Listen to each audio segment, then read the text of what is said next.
Hello ladies and gentlemen and welcome back to the RENNSPORT Community League here on RENNSPORT, which is kinda obvious but still sounds good to say. And today we have so much to talk about, so much new stuff. It's a new season, new features, new settings for the races. And luckily I don't have to talk you through all on my own because as always I'm joined by Tim Island here in the commentator booth. Hello. And we've got qualifying underway at the minute, as a bunch of the new stuff that you were talking about might be a bit evident, at least. I mean, maybe we should start from the beginning. It's a new season, Season 3 of the RENNSPORT Community League, and I'm very excited for this one because we learned a lot through the last two seasons. And if we take a look at the schedule, you can see what you can already see in the background, that we will start off here in Jeddah, one of the new additions to the RENNSPORT track roster. And then have a good mix of tracks. We've seen all of them before, but that doesn't mean we've seen racing like this before, because I think we can expect some good jump in racing quality as well, seeing what names and what people we got to see over the last few weeks in the Founders League or the RENNSPORT community events. So if you take a look at the schedule, Tim, what do you say? What are you looking forward to the most? The most? Wow, that's a tricky one. I'm really looking forward to see what these guys do on Jeddah, to be honest. It's not been out long. It's a tricky circuit. It's a big, fast circuit, but it's got its very tricky corners. And we've not really seen much racing on here besides the eSport guys at the eSport World Champs. So I'm really looking forward to see what these guys do. Further down the calendar, you can't. I've said it before. You can't argue with Spa. Spa's great. I like Road Atlanta. I like all the tracks, to be honest. It's a good season you've picked there, Lino. I wasn't on my own, so not taking all the credit here. But as you see in the background, Dominic Glata going a bit wide. Yeah, I can only agree with Spa for sure. I think Spa is one of the best tracks to have a final race on. I mean, it's the racetrack. But Atlanta has proven to be super action-packed. If you think back to the Runners Up Cup, with a certain Pompilio winning there over Nüninghoff, who made a mistake and had to fight his way through and all that kind of stuff. But with Hockenheim and Nürburgring, also two of the OG tracks returning to the schedule. They weren't on the calendar last time around. So it's nice to have them back. I actually really like them. Yeah, I agree. I know every track has its haters, but I think I like all of these ones. Can also see some new liveries. This one being the EWC 2024 livery on the 3 car of, that should be Remco Major, who's also back. Yep. Yeah, we've got some Remco action today. We've got some fast drivers up front, so it's going to be an interesting one. We've got a few unknowns further down the field, but definitely some fast drivers in the race.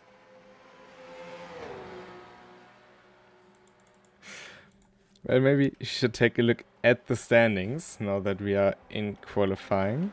And as we can see, Remco Major currently on top of the times. See if this one will be another improvement. But yeah, it will be a very interesting season, I think. Dominic Ladler has won the last two seasons. It wasn't as clear-cut as it may seem from the point standing, and we have some interesting stats now on our hands to talk about it as well. Tim put a lot of effort into a program which I really like, and we will have a lot of fun with it. Could basically, so. I mean, we can tell you something useful. It's as useful as I can now tell you that Remco Major has entered 3 races in all of RCL, which had 12 races so far, and won 2 of them. So it's a 66% win rate, or 67% depending on if you round up or down. And that all just by looking at some compilated numbers. So I really like that. So if you like stats and numbers, this will be your new favorite stream. If you don't like it, perhaps you should mute the stream and listen to some Spotify music or something. But we'll have a lot of fun with that as well. But if we go through the grid, Remco Major leading with a bit of a gap to the cars behind. But then Dominic Ladler, Alizai, Eric Häusler, Adrien Lugnot, all within 6/10 on the new track. All proven racers. Most of them race winners. Well, basically 3 out of 4 being race winners in RCL as a matter of fact. And Eric Häusler being a very good contender in the RENNSPORT Founders League last time around. Looks promising, doesn't it? Yeah, we've got a good kind of like tight field at the front, except for Remco ruining all the fun as usual. And yeah, we've got some good spread times further down, but not too far apart. But so yeah, it should make for some really good racing. I'm looking forward to seeing what they can do, and I don't think this is going to be the easiest track for them to make overtaking moves on. So it could lead to some good battling on track.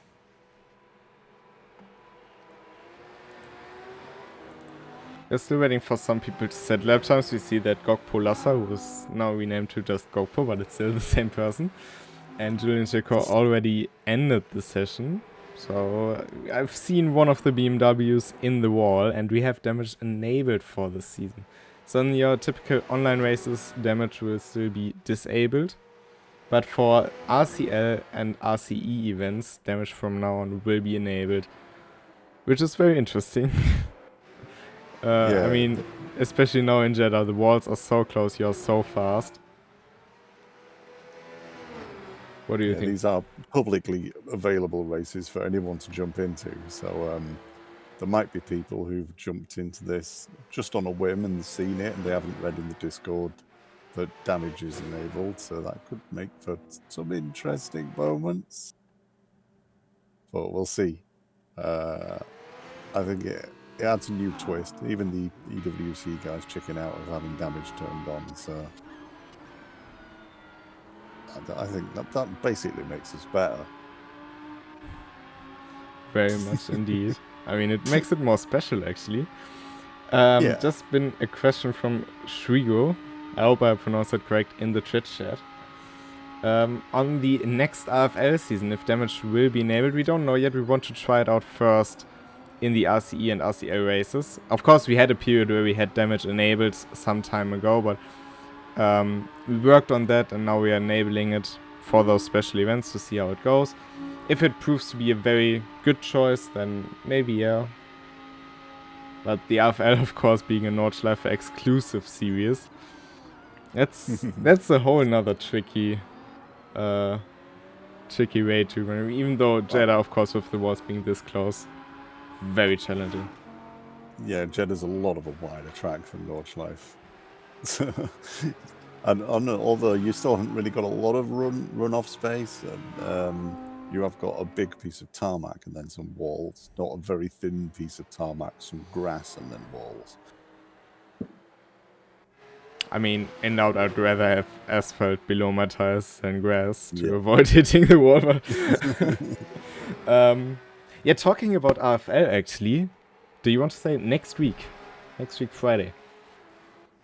Next week on Friday is the last round of the current season of RFL, and is going to be our second time running a 2.4-hour race in RENNSPORT. It's going to be GT3s at the Nordschleife. You can't argue with Nordschleife in 2.4 hours. Everyone should take part. Indeed, I'm looking forward to this race so much. I may not be surprised if we see some special guests as well as we've seen the last time around. So maybe that will be very interesting. We'll definitely try to spread the word out there into the world that we will have a 2.4-hour Nordschleife race. Bit out of sync with the other popular platforms to do it, where we see one of the Audis being a bit messed up there in the final turn, and we can already see the damage being well present there. Somebody hit the wall quite hard there. Hufflin being stuck in the final turn. But you can also see that Dominic Ladler has cut down the gap to Major to 5/10, and only 5 thousandths behind him is Adrian Lunio. And Dennis Heinz just came across the line as well to also improve and only be 2/10 behind them. Yeah, it's definitely heating up. The field's bunched up a lot more now. It obviously took a while for some people to get warmed up to the track and remember how to drive. But yeah, it's looking exciting. I mean, so far we haven't seen a race on this track. We will see another one next week, because after the 2.4-hour Nordschleife we will have another race on Saturday, with that being a 60-minute race at Jeddah as well, but in the GT4 cars, which behave quite differently around this track, but drive, I'd reckon, even better on this track. I don't know, less downforce makes a lot of sections even trickier. While Remco is trying to pass Joachim Thunder on the inside of the back end hairpin.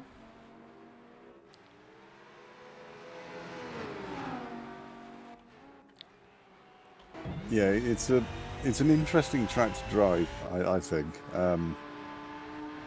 I've driven it a bit in the hypercars, and you kind of... It's an F1 track, so it suits the hypercars quite well, I think. But it does make quite a few of the sections, it means you just stick to the road,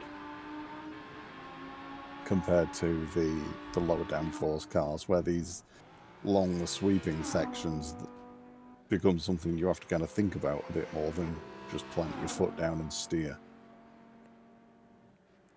Very well indeed. I think the hypercars are probably, if you are looking for some real thrill racing, the best choice if you want to go for that. But they are, yeah. Overall, I wouldn't have thought that GT3s would fit this good on this track. No, I agree with you there. I wasn't particularly looking forward to the GT3s or the GT4s here, but they do work really well. Yeah, the problem with hypercars is that they're very tricky to drive, and I think people need to remember that sometimes. Indeed. I mean, no ABS, lots of power. There's... Well, you have to be a bit on your toes to really get on top of those cars. Meanwhile, the drivers get ready to get on top of their cars, or rather sit within them. I think that would help a bit. But we've got the qualifying results on our hands. Remco Major, Adrian Lunio jumping to second in front of Dominic Lala, followed by Dennis Heinz, a driver we haven't seen yet. And then it's Alizar and Benauda, two very accomplished drivers as well. What is your pick? I'm just going to throw you into the cold water here. I'm going to think Adrian Lunio is going to pull a blinder. There you are. I've said it. I've made it public. It's difficult not to bet on Remco. Remco is very good at what he does, but I just feel it's too easy. I've never gone for the easy pick. Then I'm gonna go for the easy pick this time, because I didn't do it last time. I think that silver and gold Porsche will take, but it will be so tight for the podium. Yeah. Can also see we're trying to generate some heat into the tires. Of course, the tires have evolved over time even further as the safety car now pulls into the pit lane. So getting the tires to heat up before the green light is actually super important. But here we go. Drivers getting ready to take the green light. And we go racing in Season 3 at Jeddah. And Remco leads them down to turn 1. And it's Dominic Lalo has a good jump on Adrian Lunio. Bit of squeezing behind.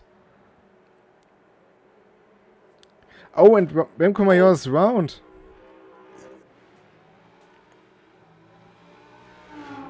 you got a bit of a bump coming out of the corner. Luckily, he doesn't seem to have too much damage, and he's just carrying on now. He's in a bit of a gaggle of cars at the back. I mean, they were 3 wide into turn 1, 3 wide into such a tight corner. Joachim Thunder and Alizai also dropped down very far. But it doesn't really match. I think we've seen that in countless categories. But up front, it's Adrian Lunia in front of Dominic Lala and Dennis Heinz. They went through pretty much unscarfed, didn't they? Yeah, I think they've got through it. They're looking good. Got the Porsche trio ahead now. So my pick for the win, already going for it. You might say it's commentator's curse, you might not. Oh. Well, weird. I mean, I'm not gonna say what Remco said before the race, but the higher you rise, the harder you fall. So. Meanwhile, Matthias Heflin in 4th, he gained a lot of position in that start, and he's holding up Gok Polassa, Julian Chikoro going side by side through the fast chicane here. Gok Polassa having to take the excess road. They are having a big scramble back there. Back end getting a bit loose on that BMW there. It was well saved though. And Dennis Heinz going for 2nd and round the outside of Dominic Ladler.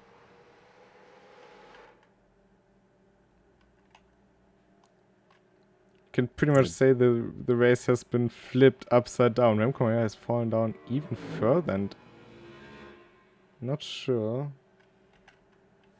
But here goes Dominic Ladler back for P2.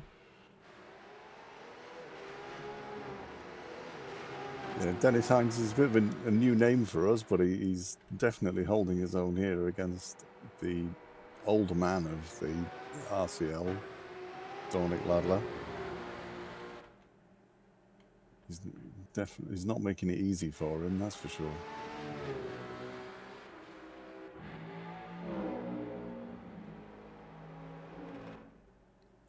Look at this train. Audi, BMW and Porsche within, what, 0.2 of a second? Chico going for the inside. Benoda for the outside. Oh, and contact between Chico and Heflin. I think that was a bit over-ambitious for the... Oh, and big impact there. Not the best of rejoins there. That was a bad place to crash. It was blind around the corner.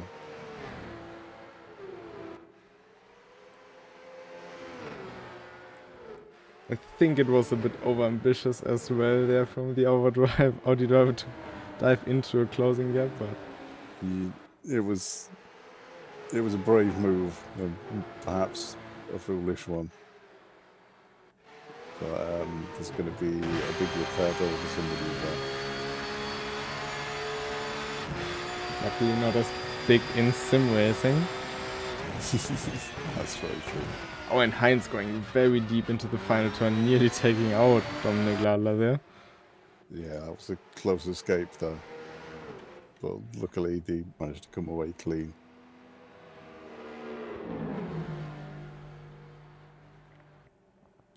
Big damage there on the Mercedes of Alizai.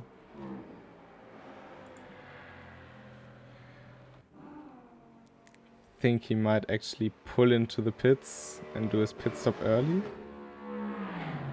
And indeed he does. Of course he still need to refuel.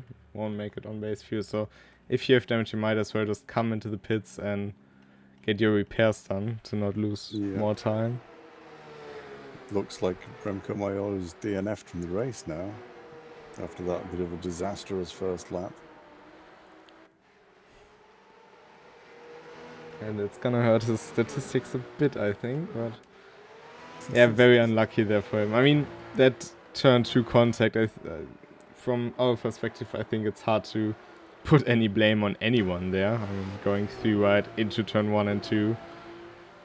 With so many cars coming up from behind. It is very hard. Especially if it's the first time racing around here.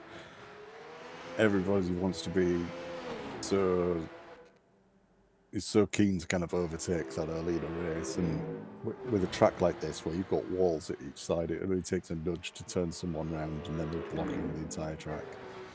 And yeah, it was pretty much just after the apex of the corner, so people behind wouldn't have been able to see with all the cars in the way and things. It was an unlucky accident for him. My cars are moving out of the pit lane, Julian Chico crossing the pit exit line. So he's back on the track. Of course, if you fell down this far in a race like this, it's kind of demotivating. But on the other hand, you can already bag some good points for the championship. It's the first race, you don't really need to talk about the championship, but still, maybe we should, because this man, he's won the last 2 championships on consistency. Yeah. I think if you're going to take anything away from this race, getting a few points at the beginning is always a good thing. Getting in the bag, and you don't have to worry about it too much. And also, you've got a clean track ahead of you, so you can just try and calm yourself down and start doing some laps, and you never know what you get out of it in the end. Very much so. And I think that's Alizar there in front in the Mercedes. But it's Dominic Lala right on the back end of Lunio. A bit of contact, actually. Can he make it stick through the inside? He can take a lot of momentum by going around the outside. But Dominic Ladler in front of Lunio, taking the lead after 7 minutes into this race. Yeah, he seems to catch up very quickly there. I don't know if Lunio had a bit of a problem or something. Maybe a couple of bad corners. But it's instantly become a 3-way fight for the lead now.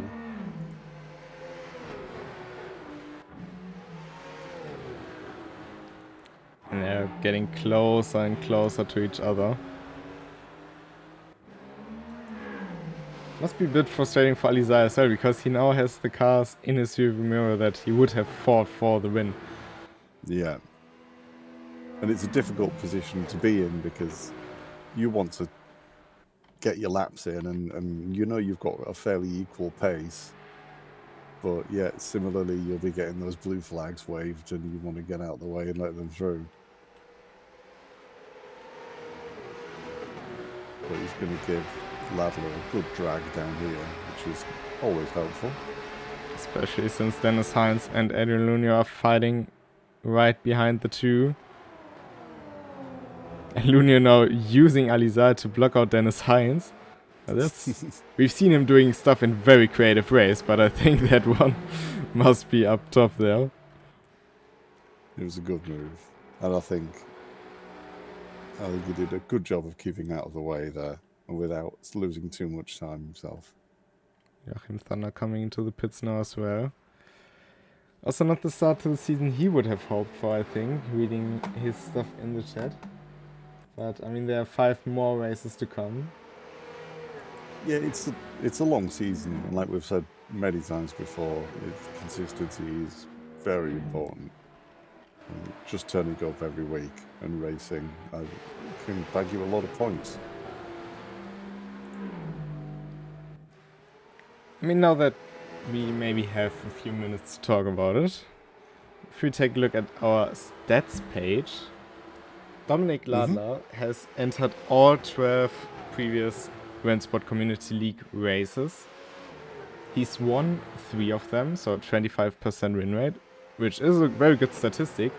But he's had 11 podiums. There has been a single race where he haven't stood on the podium. Yeah. And that is crazy to think about. That's just the kind of, when we talk about him being consistent, that's what we mean. He's consistently near the top. He's only got 25% win rate, so he's not winning all the time, but he just keeps getting the high ticket points. And 6 pole positions as well, so he's definitely not slow. Now Adrian Lunio again under pressure from Dennis Hines. To the inside goes the German.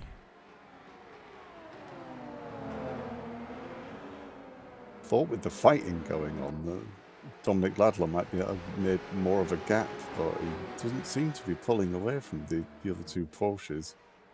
I mean, the slipstream effect is really helping the two and behind him to stay with him. Since dirty air isn't as much of a factor through the most part of the lap as well. Yeah, true. Got another bit of traffic ahead, which is going to be playing on Ladler's mind a little bit. I think that might be Gog Polassa.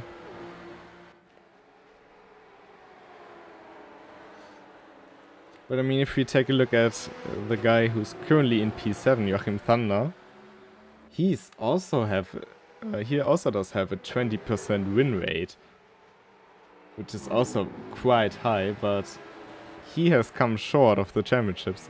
Not by much last time around, but overall, just so far couldn't really find a way to beat Dominic Ladler, and that's mainly if you take a look at the podiums. He has 6 out of 10 races, so 60%, while Dominic Ladler has above 90. Yeah, he is the king of consistency, isn't he, Dominic Ladler? Well, he might still be beaten by Dennis Heinz, who's going around the outside in this final super quick sector. Dominic Ladler being held by the slipstream of Gog Polassa, who's now has to try to find a way to get out of the way, but Dennis Heinz around the outside. Can he get a good enough exit to keep it in front? He now has the slipstream down the straight.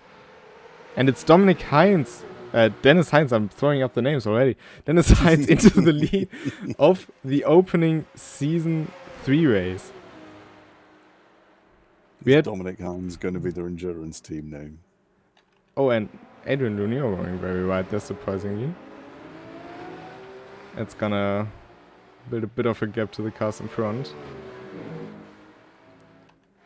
But we had 4 leaders across this race already. Yeah. 4 Porsches at the top.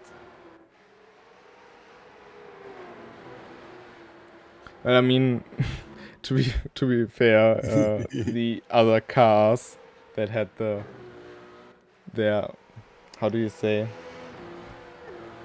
hot iron in the fire or something? I don't know. All right, okay. Irons in the fire, yeah. Yeah, they kind of got unlucky on that opening lap. Alizar being down in 9th, Joachim Thunder in 6th. Julian Chicot was actually, I think, in P5 on the opening lap, now being back to P7, but already had to do his pit stop after a big crash with Matej Schäflin. So they kind of lost their horses in the race. Yeah.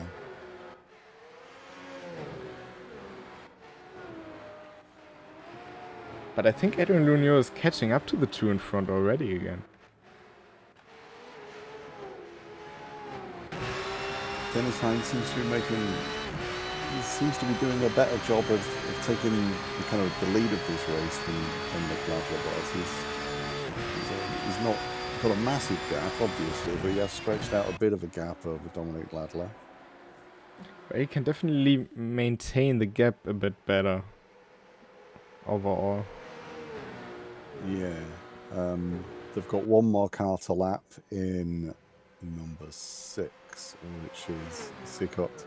And then after that, they've got quite a lot of clean air for a while, so they'll be able to kind of get their heads down and race without worrying too much about cars being in front of them. What I am curious about with Dennis Heinz, since we haven't seen him before, to my knowledge, how will he handle the pit stops? That is a very good question. Does he even know that he needs to do a pit stop? I mean, he will be very aware of that once the remaining fuel in the tank turns red. So Ladler drifts a bit wide, so does Adrian Lunio. But of course, the 2 Porsches in behind him, they have figured out how to manage their race, how to work with fuel.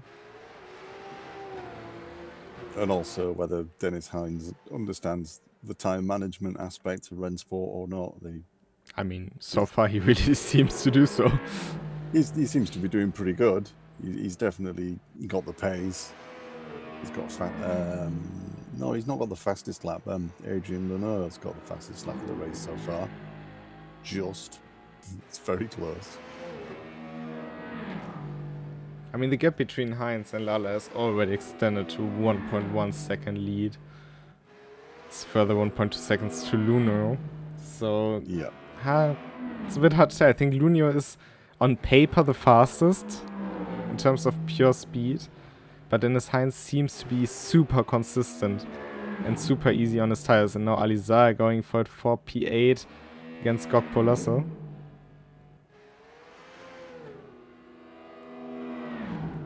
On the outside, if he can get a good braking move into the final turn, he might be able to take the position. Gok Polasso blocks him out. Beautifully made there by the Frenchman. It was a nice move.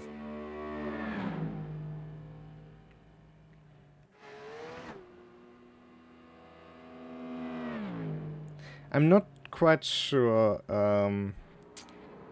Alizana goes down the inside. Nothing really can defend from if one comes with that much speed. Joachim Thunder, currently in 6th, has done repairs to his car in the pit stop that lost him quite some time, but the pit lane in Jeddah is long and it's 60 kph on a spot where you usually do 220, 250. Yeah. I think he could still fight for that P5. If his pace can keep on. I think he's actually gaining a bit on the leader. Maybe you have some more info on that, but to what I've seen, the gap has come down by 1 or 2 seconds. I'm honestly not sure. I've been too busy looking at the race at the front. I've not been paying that much attention to what's going on around him. In the last lap, car number 14, Cockney, that's just funny for an Englishman to say. He did lap about a second faster than Joachim Thunder, but we don't know if he had to deal with any traffic or anything. Yeah, of course. Oh, that is a bit skewed at the moment. Joachim Thunder seems to be in clean air now. Yeah. I mean, they both put their fastest lap in the last lap of the race. So neither of them are hanging around at the minute, that's for sure. They're definitely putting it all out.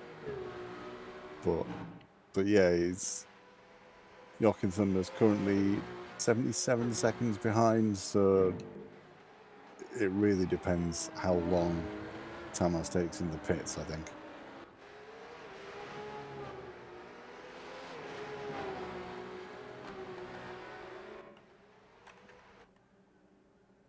Tamas Cockney is another name that we've not had here before, so he's a bit of an unknown, a bit of a dark horse. He's doing well up in 5th place, though. Very well. I mean, he basically just kept it out of trouble, and so far works beautifully for him.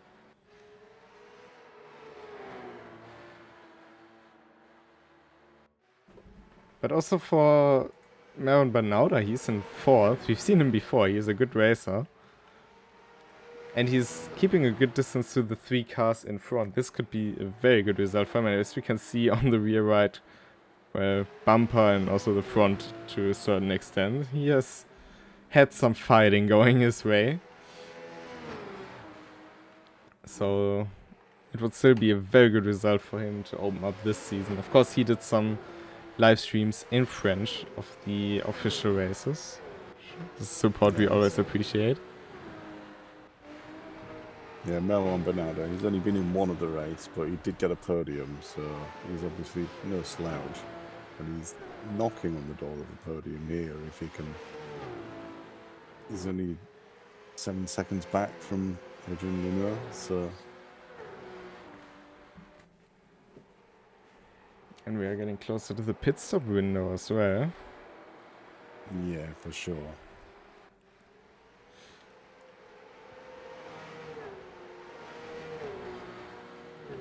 Neither of the 3 leaders coming in this time. I think we will see I'm not sure if we will see an undercut, to be honest. 1.4 seconds is quite the distance to undercut in those GT3 cars. I think it will be more interesting to see what Dennis Hines does. Yeah, I think it's going to be more how good Dennis Hines can pull off a pit stop. But Melvin Bernauda has come into the pits. I just seen that. So he's the first one to pit in the regular cycle. He is changing tyres, so he's not trusting his rubber to last the rest of the race.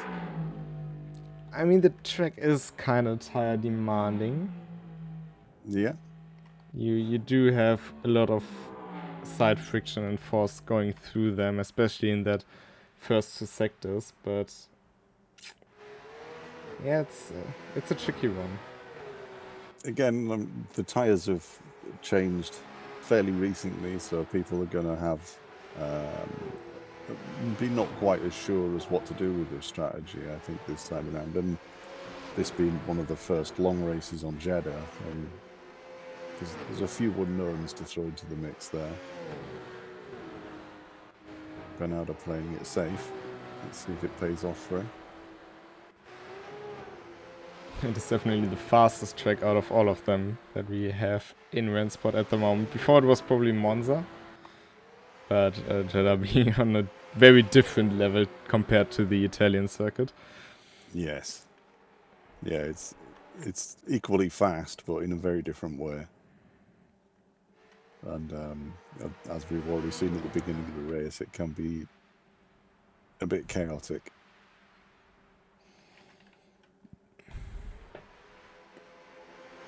I mean, you do have a lot of flat-out sections around here, but they usually all have some curvature to them. As Thomas Kokeni goes through on the inside of Gokpolasa to put a lap on the Frenchman.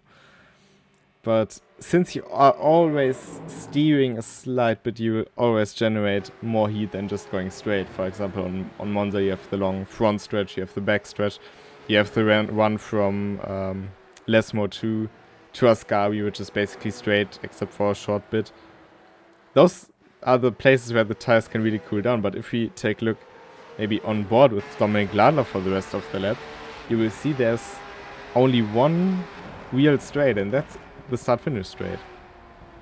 Yeah, there's always a little bit of a curve to it, and even in these cars with TC on, if you don't watch it, you can kind of spin up the rears if you're turning a bit, if you get your angle a bit wrong.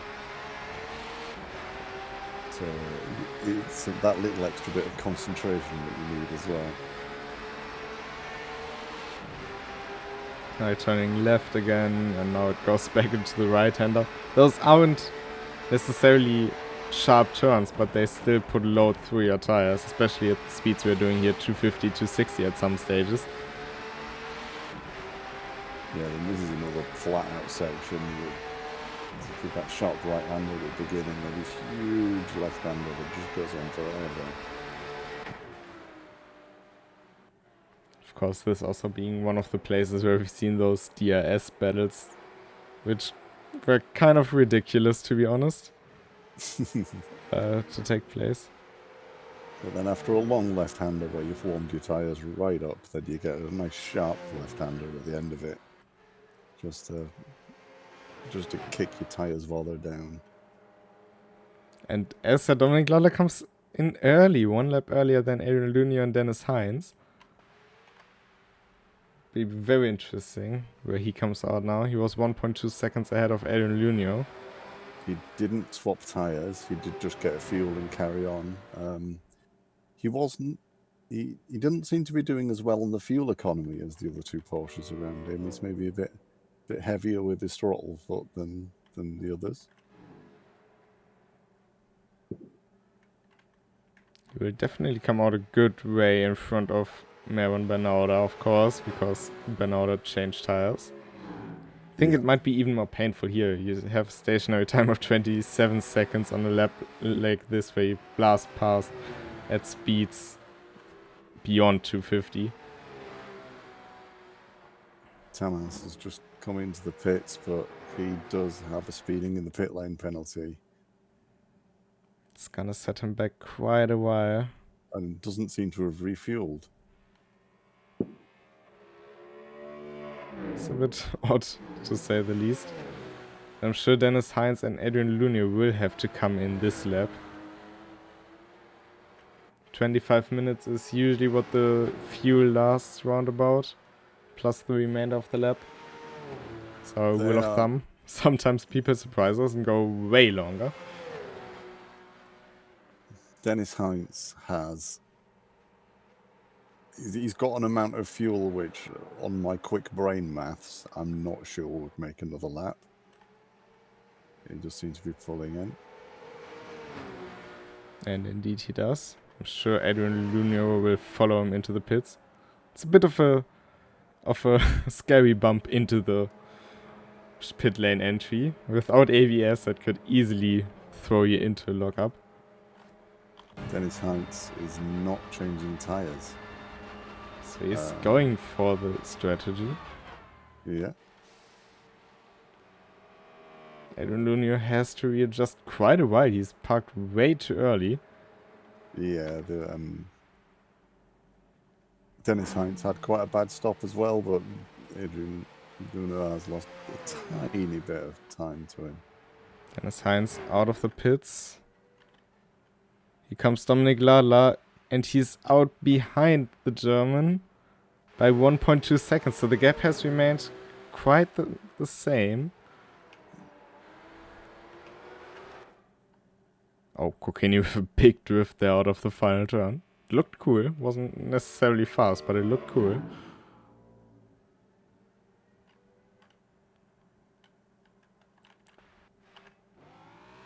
Is Joachim Thunder looking at a potential podium here? Will he be close enough to Tomasz Kokeni?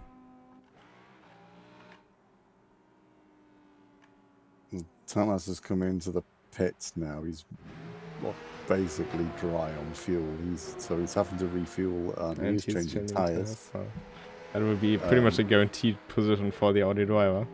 But then he's also still got his drive-through to serve. So he's only got 2 laps to serve that, which he's past the start-finish line. So yeah, he's got another 2 laps to serve that before anything really bad happens. But he's going to be kicking himself with that. It's a little admin error that's cost him a lot on track. You know, you can always be easy with everything in hindsight. And that's exactly what I'm gonna do. I reckon if Meron Benauda didn't change tires and didn't repair his car, he would be in P3 right now. Because his pace was very good and he was only 9 seconds behind Adrian Lunio. To really kick the boot in, Tomasz Kokeni has just got another drive-through for speeding in the pit lane. Not really his day, but as long as he can finish the race, he still gets good points out of it. And of course some experience that he can use for the next race.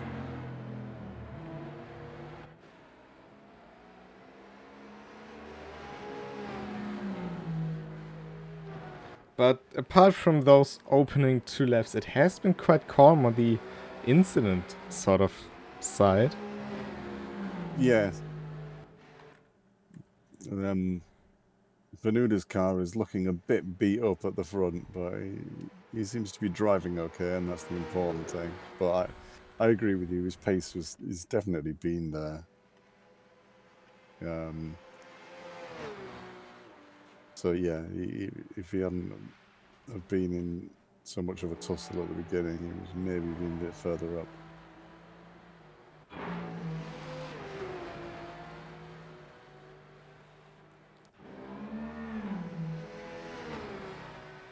Luna and Dennis Heinz have both done a 2-minute 0 seconds 8/10. So they're setting the pace on track. But Nuno's outlap was 7 seconds slower than Dennis Heinz's. I wonder what could have been with Remco in this race. Of course, he was far down the grid after lap 1, but I think He was. his quali lap time was something around a 20:03. It was a very low 0-0, wasn't it? So it could have been very interesting to see him fight back through the pack. Not quite sure what happened. We'll definitely find out after the race. Here comes Dominic Ladler alongside with Ali Zaya. Of course, one lap separating these two cars, but still have to get past on track.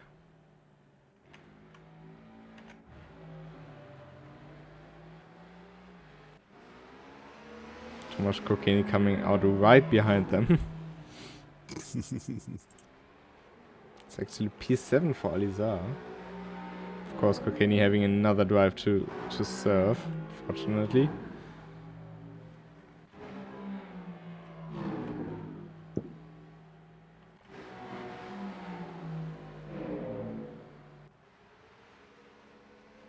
And I see a lot of people going wide through the exit of basically the final turn of Sector 1. The left-hander. Of course, you have a certain amount of, let's say, strikes can take. But on a 45-minute race, you can reach those quite easy. Yeah, it's not something you can be doing every lap like you do on a 15-minute public server. You need to be keeping an eye on it, maybe a little bit more than you would normally. But these are, it might be online and it might not be real, but they are still racing drivers and they will push as much as they can to get every little advantage. I mean, there's still the 5-second penalty for 15 incident points. Yeah. So basically every 3 minutes, so 1.5 laps, you are allowed, if you can say so, a cut. My Dominic Ladler is closing up to the BMW of Julien Chicot, who's running in 6th. But is coming under threat from Ali Zaya behind, I think. And is now coming into the pits, so maybe he's unfueled a bit or needs to repair. Because I don't see him having a drive-through. No, he doesn't seem to have a drive-through, and he's got fuel on board, for sure. He's doing repairs. He's quite a long repair job. So that's going to be a bit disappointing for way to end out his weekend. Or race weekend. You know, Tomasz Kokeni has overtaken Ali Zaya and has been re-overtaken in turn 1, but he's fighting for it. He's not giving up that easily, which is great to see. And we can see that we have so many... gets very loose there. But maybe a bit of commentator's curse there, but there's a lot of promising potential across the grid. Yeah, there's been some good lap times and some good consistency from a lot of people, so for sure it bodes well for some of the races to come. I think once a few of these newer guys get a bit of more to grips with the RENNSPORT systems and how everything works, I'm sure they'll be up there and fighting with everyone else.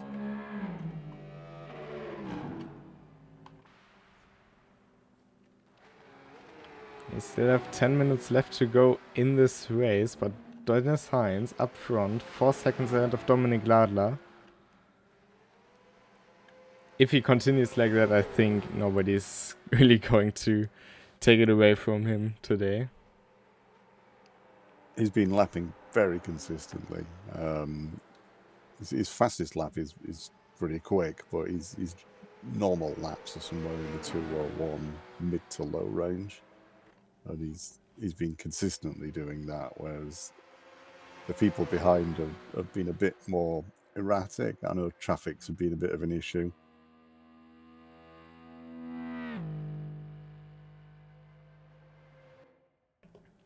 Yeah, I mean, it is a bit skewed by some events taking place within this race, but overall, he's just done such an amazing job, and what a way to show yourself,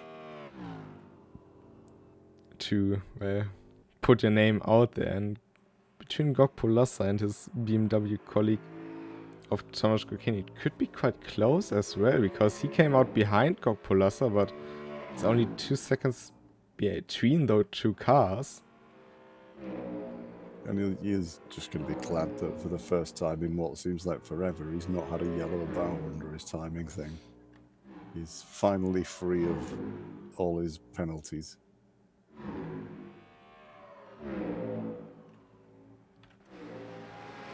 Of course, also big thanks to all the people who followed during the stream, to not miss any more racing action taking place here on RENNSPORT. Next week we will have a 2.4-hour race at the Nordschleife, probably the most daunting race to come up to. And you can take part yourself if you download RENNSPORT through Epic. I think Steam release is still around the corner. Or let me double check. But if you download the beta, which is free, then you can join the races, be part of the community. If you don't want to miss any more action, make sure to join the Discord.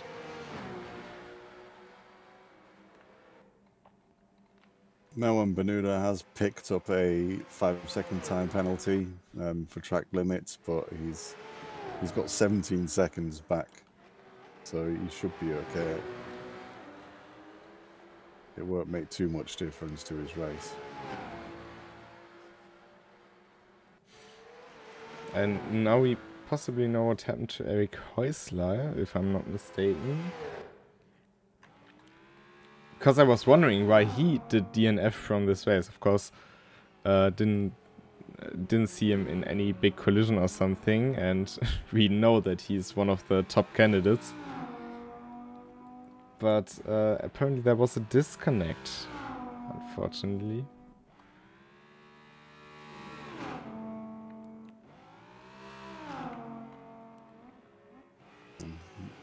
Tomasz Kokeni's race has just taken another bad turn. I think he needs to just get this one over and done with now. He just had a big off track and got his car stuck in one of the kind of dead end parts off the track. Was that a planned pun though?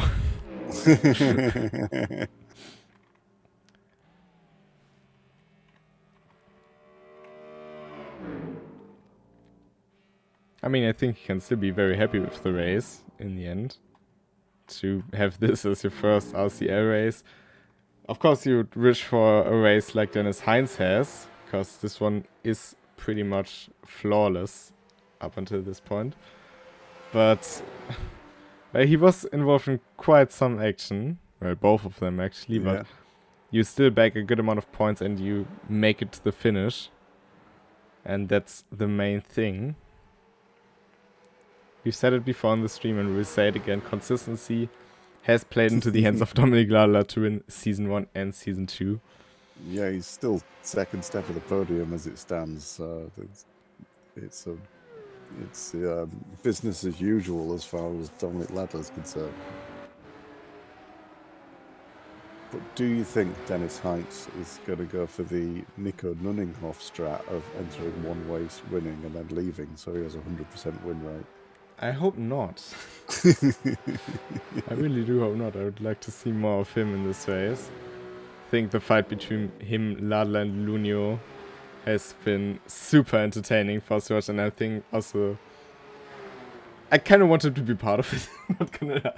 I haven't driven in quite a while, but those fights, they really show you why you want to race, and it was beautiful from all sides. It was a good fight to watch, for sure. I'm looking forward to hopefully seeing more of that kind of on-track action. I can only dream about taking part in such things because they are so much faster than me. I mean, typically they are as well from my side, except for Daytona, because I'm not as bad on Daytona as on all the other tracks. You a Daytona visit, Lee? Yeah, I mean, I don't know. Daytona was the race where I first did my first 2.4-hour race. That was 4 years ago, I think. it should be 4 years ago. And I don't know, since I always loved it, but especially since then, since I really put time into it at one point, I never could let go of it. And Yeah. I'm very happy that we have it in RENNSPORT as well, because I absolutely love this track. It's one of those tracks where when you first look at it, you kind of think, that's going to be really boring. But it's actually really fun to drive.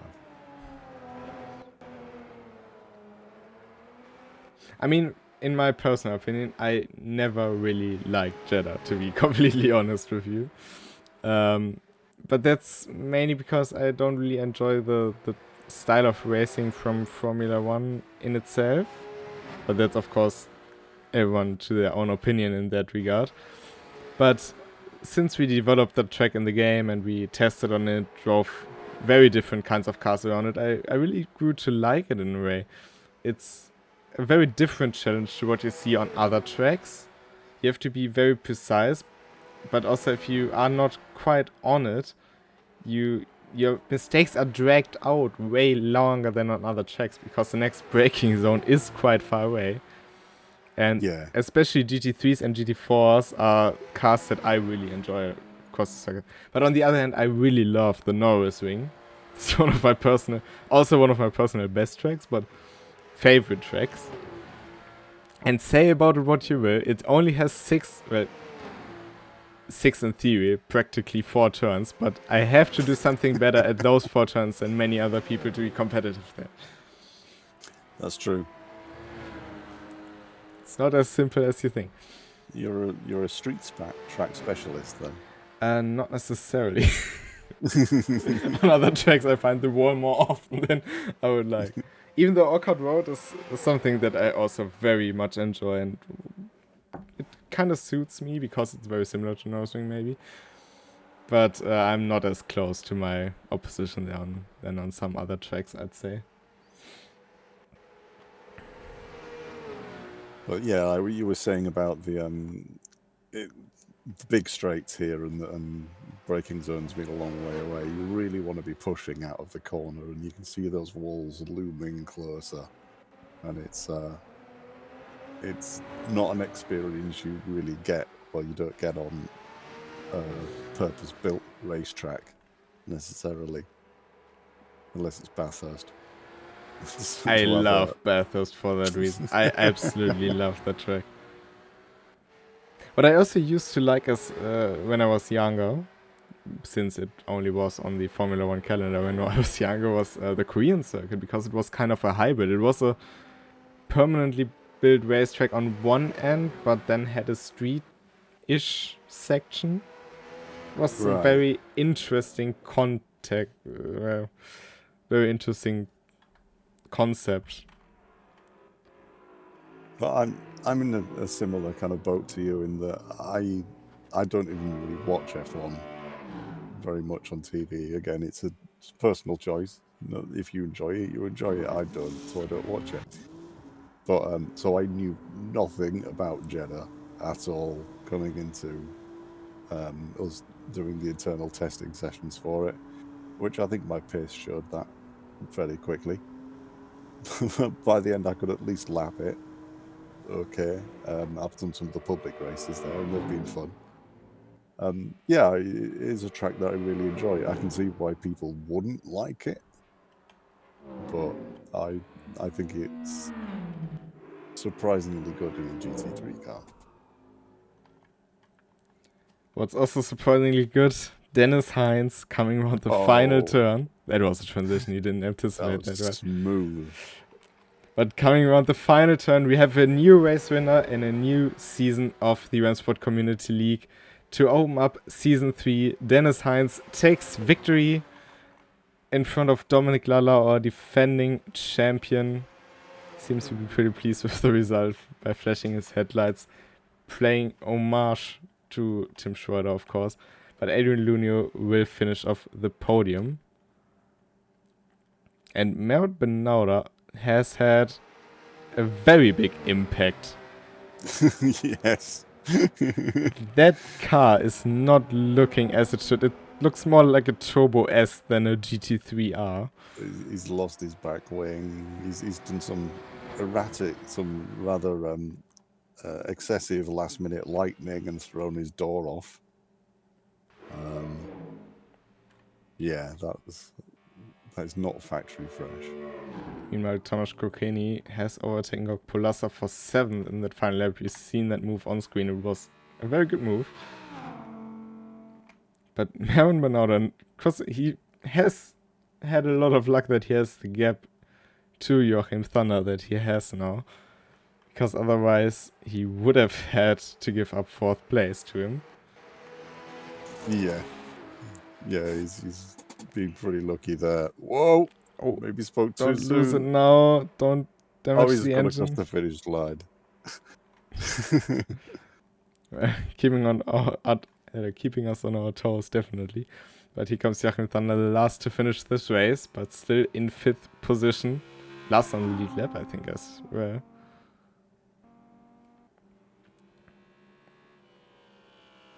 But yeah, I think that was it. That's your final results. Dennis Heinz in front of Dominik Ladler, Adrian Lunio, Mervin Bernarda, and Joachim Thunder. And then it's Ali Zaya in the lone Mercedes, followed by 3 BMWs, Tamas Kokeni, Gok Polasa, and Julian Chicot. What a race it's been. Yeah. It was a race of strange occurrences going on there. But it was interesting to watch and exciting times with the battle in the top 3. Some pit stop shenanigans, some damage-based shenanigans. It was a bit of a wild card of a race. I mean, we pretty much had everything that you could have. Yeah. We had drama in the opening 2 laps. I think, to be honest, I didn't expect anything less from Jeddah, with it being so crammed into the opening section of the track. Yeah. But that awesome fight for the lead of the race between Heinz, Ladler, and Lunio. Further down the grid, we had 3 cars in 3/10 of time. That has been very crazy. Yeah. It's been a crazy a crazy last 45 minutes. And if we take a look at the standing, we see that Dennis Heinz has 158 points to his name, followed by Dominik Ladler on 145 and Adrian Lunio on 133. So a few more points than usual across this race. I mean, that's a way to start off a season, isn't it?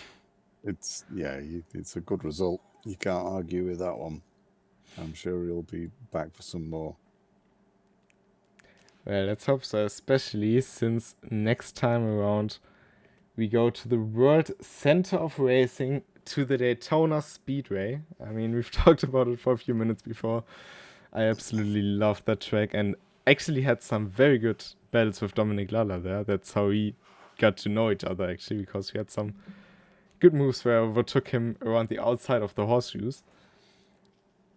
My inner Remco just came through and I had to brag about it a bit because it was basically the only time I have been competitive against Dominik Ladler. But it was a lot of fun to drive there, and I'm very much looking forward to coming back there. It's going to be a very different type of race at Daytona to Jeddah. There's going to be some different skills involved that, as we've seen a few times now, the slipstream can definitely come into play. Yeah, and I mean, the action isn't over until then. You don't have to wait 2 weeks for more racing like this, because next week, of course, we will have the 2.4-hour Nordschleife race. And, well, I think the last 2.4-hour race showed us a lot of stuff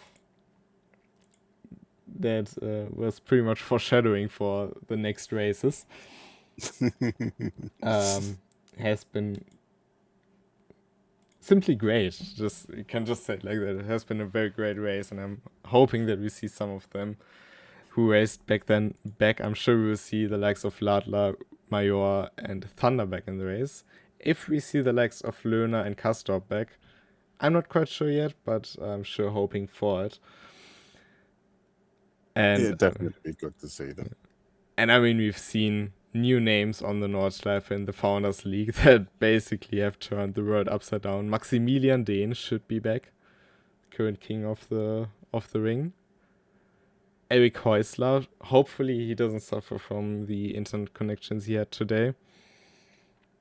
It would be great to see him back. Ali Zaher has become a genuine podium threat in every race. I think we are getting somewhere. That's what I'm trying to say. Yeah, no, I think the racing is coming along really well. I think the field we've got and the new blood we see turning up, I think it's made for some really exciting racing. And I'm positive about the future. I think it's a really good indication of what's to come.